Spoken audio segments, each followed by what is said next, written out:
Peace, peace, peace, peace, peace. This is Vitamin, and just coming through to address a subject that has sort of been in the air for a minute. And as y'all know, well, that I normally don't vlog, but I've been thinking about getting into it a little bit more. But and I will. But for right now, this is just sort of an amateur type situation. I mean, I'm at work. I'm in my work clothes. So, but I had to touch on this because it's something that's been coming up, and it's just reoccurring. So I want to put my take out there, and whatever your take is, respect. But this is just how I view it, and it is what it is. So the subject that I want to address is that of the state of black relationships. Relationship between men and women, romantic relationships, and why it is that we continue to struggle the way we do to really connect and really build. And I think part of that reason is, number one, first and foremost, we need to know ourselves. And I don't think we know ourselves. I don't think we know what we want as individuals, and as black people. I don't think we know what we want. I think we know our superficial goals. I think we know some of our aspirations, and but I don't think we know our destiny. I don't think we know our spirit. I don't think we're all the way in tune. And I think that's a big, big, big piece of the puzzle. But another huge issue, just to jump to point number two, is that we don't know our history. I don't think we know our history, and that speaks to knowing each other. And so I think we struggle with that. Um, there was a generation, back when there was a war going on, and well, there's a war now, but specifically, I'm talking about baby boomer time period, you know, um, and black men were taken from the home to go off to war. Black men were being lost to the streets and being lost to drugs and alcohol and being pushed out purposely so that the black families, poor families, underprivileged families that are in these ill situations that need assistance through welfare could not receive assistance through welfare because black men were in the home. So black men had to actually leave the home in order for these families to receive welfare. And I think that's something that a lot of us are not aware of and are misinformed about, and need to sort of go into um, the fact that the hood is manufactured, and the manufacturing of the hood, that the projects or whatever, there's a reason that these conditions exist. But anyway, not to stray too far off the subject, we did not have black men in the home for a variety of reasons, and it didn't just start in that generation, but I think that the masses of men sort of began to leave the home during that period, and that practice was never unlearned. And part of that reason was when it initially started to become, this epidemic, the way it did. Black women were forced to sort of, by example and by teaching, sort of instill this seed in their seeds and their daughters. Listen, be independent, get it on your own, because those black women had to learn how to get it on their own. And they knew that, hey, there may come a point that you're not going to have this bonded um, unit of a family. And although that ideal is not, that situation is not ideal, it is a possibility, because look at me. And so they instilled the seed into their children, and you fast forward generations, and this is into today, and you have,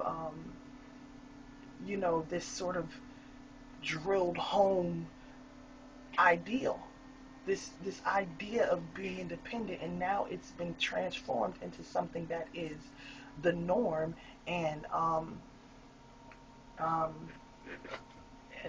acceptable, and actually what something that women aspire to.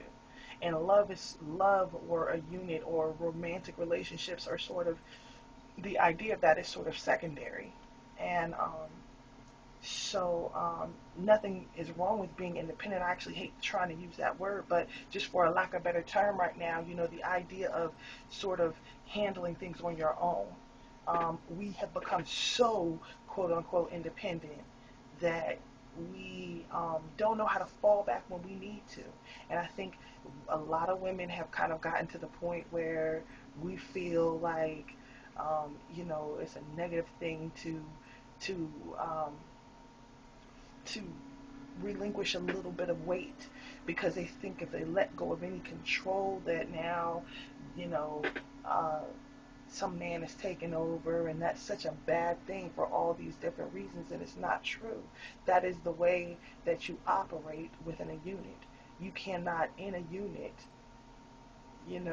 be that master all the time. Even if you consider the workplace, we have to all be team players. I might be on the lowest rung, but I have a supervisor, and my supervisor has a supervisor, my supervisor's supervisor has a supervisor. But guess what? We're all a team, and we have to operate as a team.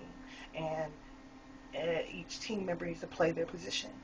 And this is not talking about specifically, um, you know, women have to be at home cooking and raising the children, and men be out beating their chests and bringing home the bacon, and you had that dinner on the table. If that is how you operate within your unit, and that's what you've decided to do within your unit, that's y'all. But that's not what I'm talking about. What I'm talking about is understanding that when you're by yourself, you have to carry the whole weight. But when someone else comes into the picture, you now have somebody else who can carry some of that weight. So why are you still trying to carry the whole weight by yourself? And I think black women need to realize, there is a degree that it's okay to fall back, certain degree to a certain degree.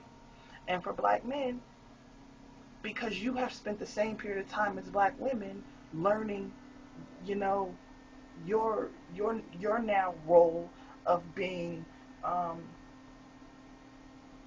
unwilling to step up, or not learning women, not learning the needs of a woman in regard to a man, and not learning the needs of yourself, not learning how to be consistent and um, uh, sustain any sort of um, longevity with anything, to be to endure, you know, to be men the way men used to be. You've unlearned that, and you've learned something completely different, due as well in part to black men not being in the home in previous generations. So there's a combination. There's this strange duality going on between men and women that has that sort of caused us to reverse roles. And I'm not saying roles in the sense where this is definitely what men should do and definitely what women should do. I'm not even on that page. I'm just saying we have forgotten how to work together. We have forgotten how to combine our common interests and build as a unit. And we have forgotten that it's not necessary for one person to do it all. That when you come together as a unit, you need to do it together. And that means some things I can let you do, and I can do this, and vice versa. So I think black men, at the end of the day, it is what it is. Y'all need to step up. And black women, you need to fall back just a little bit. And I think it's okay. Um, and until we really become comfortable with that notion, we're never going to really have a fully functional relationship um, overall. You know, and just briefly, black women and women in general on this, I don't get along with other women thing. I was there, I've been there, I grew up, and I have to say that if you don't get along with other women as a woman, um, there's a problem. We have to get to a point where we can build. You are certainly not going to be able to maintain a relationship with a man if you can't maintain a relationship with someone who looks exactly like you, carries the same attributes and genetic profile. If you cannot build with someone like that, you ain't gonna be able to do it with a man. That's part of your problem. So you heal that portion of you, and then you can move on and learn how to build with a man, and learn how to raise a seed and a unit, and build communities and a nation. And that's where we're going, and that's what we need to do. So this is mainly to the ladies, and us to the men too. Actually, it is a lot to the men. I take that back, because y'all need to understand, if you want to understand why it is that women are in the state that we are, and it seems as though you come across so many women who will not relinquish control. Understand, if you meet that one that you consider like, this is my ace, this is the one, I want it to be her, but she's so strong, she's so independent, she won't let me do anything. Understand that generational drilling in that's occurred, and understand that she's going to have to be patient with her and help her to unlearn that, and let you do some things. At the same time, understand that it's never acceptable for any man ever to say, well, a woman is not letting me be a man. I can't strip you of your God-given job. That's your job. Your universal job is to do that. So if you can't be a man, that's on you. I cannot take your manhood from you. No woman can do that. It's impossible. So the whole idea of not letting somebody be a man is actually, the notion of that is ridiculous. And I think, brothers, on that note, you need to check yourself, and really focus inward on what it takes to really be a man. Even if you haven't grown up with a man in the house, you need to start looking at some positive male role models, and even grown men need to do this. This is not something that stops. You don't stop learning. You don't stop growing because you get to a certain age. It is what it is. You stop growing, you're dead.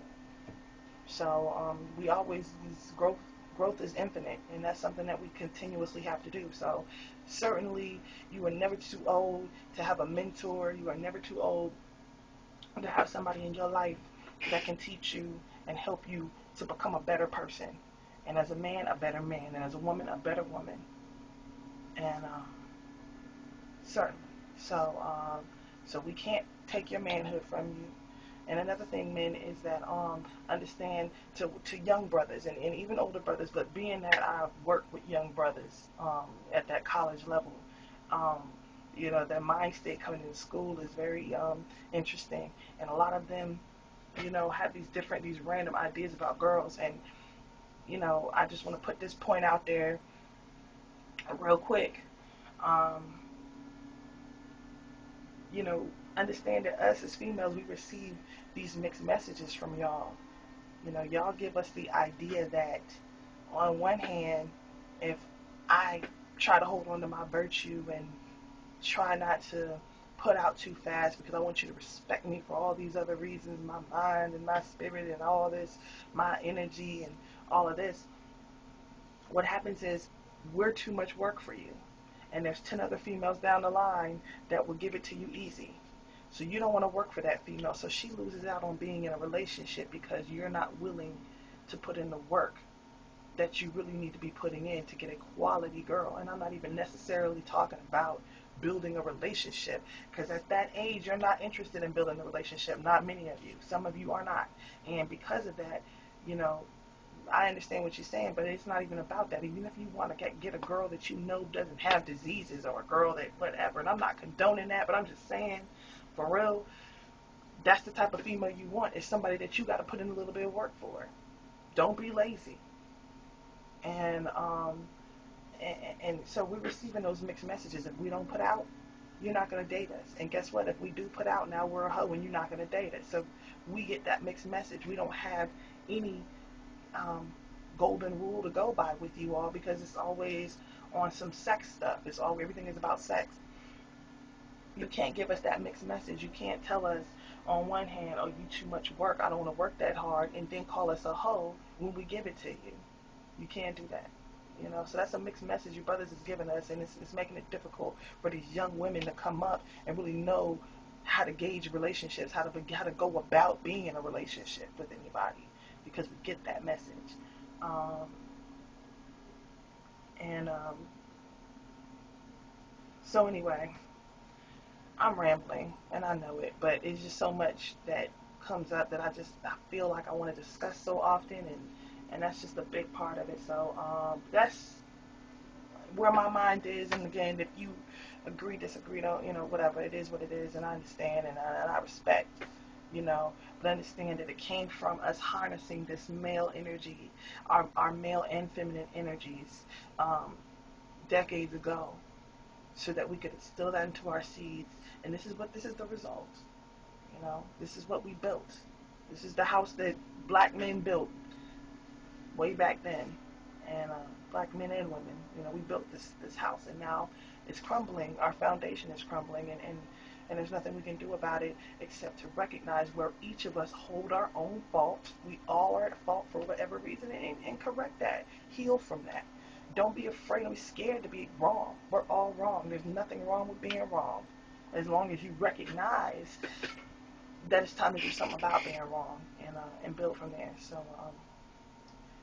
on that note, just a little bit of piece that I want to give out, and just say that, and look forward to more blogs from me in the future, more blogs, and I'm just gonna get on some other things, and certainly won't be in my work attire. So peace again, and I'll be seeing y'all real soon in the future.